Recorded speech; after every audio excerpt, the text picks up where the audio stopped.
Estamos de regreso en América Noticias junto a Panorama al Día con Camilo Egaña. Raudiel Peña, bienvenido a De Regreso con Camilo. Camilo Egaña le saluda desde Miami. ¿Cómo está usted? Buenas tardes, Camilo. Muchas gracias por la invitación. Estoy bien y es un placer estar contigo en la tarde de hoy. Oye, Cubalex documentó en enero, que es el informe más actualizado que tengo yo sobre mi mesa de trabajo, y me imagino que ya estará listo pronto el de febrero, casi 250 eventos represivos en Cuba, con 179 personas afectadas, 51 mujeres, 128 hombres que fueron víctimas de al menos un evento represivo. Todo parece indicar, Raudiel, que si algo está bien engrasadito y no está en crisis en Cuba, es la maquinaria represiva. Absolutamente. Si algo sigue funcionando como una maquinaria de reloj suizo en Cuba, es el aparato represivo. Los cortes en el suministro de combustible, los problemas que tiene el país con el acceso a combustibles y, bueno, el resto de la situación de crisis que seguramente conoce la audiencia, pues no ha detenido a la maquinaria represiva en Cuba. Me llamaba la atención que enseguida que se suscitó esa sentada, esa protesta pacífica en las escaleras de la UH, de la colina universitaria, de la Universidad de La Habana, enseguida la seguridad del Estado, pues en la calle colindante desplegó una especie de puesto de mando para controlar lo que estaba pasando, y enseguida las autoridades de la Universidad de La Habana prometieron contactos semanales tras esta sentada estudiantil. ¿Saben ustedes si han reprimido a esos muchachos, si les han llamado para interrogarlos o sofocarlos un poco? Bueno, hasta el momento no tenemos confirmación de eso. No sabemos si los han interrogado. Es posible que sí, pero no lo puedo confirmar oficialmente.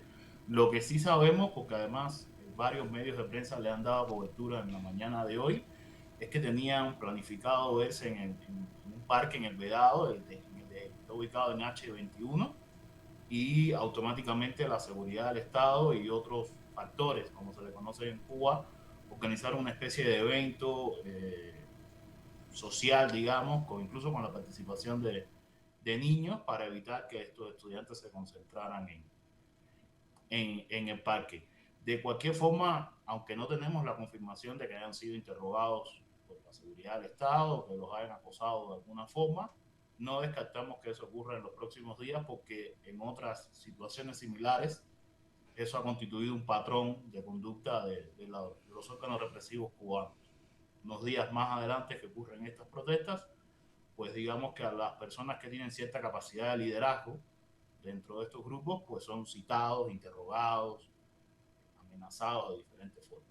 Estamos hablando de una protesta que, si bien fue pacífica, hay que decir que sigue siendo inusual. Este tipo de protesta en los medios estudiantiles sobre todo sigue siendo inusual. Los cacerolazos en los barrios no, porque No. las mujeres ya están hartas, y cuando uno tiene que garantizarle un plato de comida a su hijo o a su nieto, mira, en fin, uno se desborda, pero entre los estudiantes esto sigue siendo inusual. Ahora, yo recuerdo, estoy hablando de hace 30 años, que cuando yo estudié en la universidad, quien sacaba una uña se la cortaban, porque la universidad era para los revolucionarios, sobre todo la Facultad de Artes y Letras, que era mi facultad. Era imposible una situación como esta. También me imagino que esto de alguna manera ejemplifica el estado de hartazgo nacional que tienen los cubanos. La gente en Cuba, por primera vez en muchos años, dejó de transitar de manera ciega por los vericuetos de la justicia revolucionaria, pongan ustedes las comillas. Raudiel Peña, abogado de Cubalex, leo que han aumentado los actos de hostigamiento a opositores tras la captura de Nicolás Maduro. Es que el régimen tiene miedo, no se explica de otra manera, ¿no? Totalmente. Es algo que hemos monitoreado y que también que se inserta dentro de esta especie de paranoia colectiva que tiene el régimen, de que cada fin de semana hay 2, 3 días nacionales de la defensa. Y dentro de esos días nacionales de la defensa, y bueno, también cuando no son días nacionales de la defensa, lo que monitoreamos es justamente eso, un aumento del acoso, de la vigilancia, del hostigamiento a opositores políticos, a periodistas independientes, a movimiento de las damas de blanco, a activistas por los derechos humanos, en todo el territorio nacional. O sea, es algo que no ocurre solamente en La Habana, ocurre en todo el territorio nacional, con patrones de conducta que son patrones de comportamiento que son típicos de las autoridades cubanas. dispositivos de vigilancia fuera de las casas de estas personas, prohibiciones de salir de su domicilio, hostigamiento mediante las redes sociales, vigilancia, detenciones arbitrarias, en fin, toda esta panoplia de mecanismos represivos que tienen. Por primera vez en muchos años en Cuba se está dando un hecho que no es inédito, pero la envergadura que ha cobrado en los últimos años para mí es altamente significativo, y es que muchos chicos jóvenes se niegan a enrolarse en el servicio militar obligatorio. Y se han registrado incluso casos de suicidios que obviamente la prensa oficialista ha tapado en las unidades militares. ¿Qué está pasando con estos chicos que dicen no voy al servicio militar, no voy? ¿Qué pasa con ellos? Bueno, con el tema del servicio militar, bueno, lo primero es considerar que en Cuba esto, desgraciadamente, es parte de los deberes constitucionales y legales que están impuestos a las personas.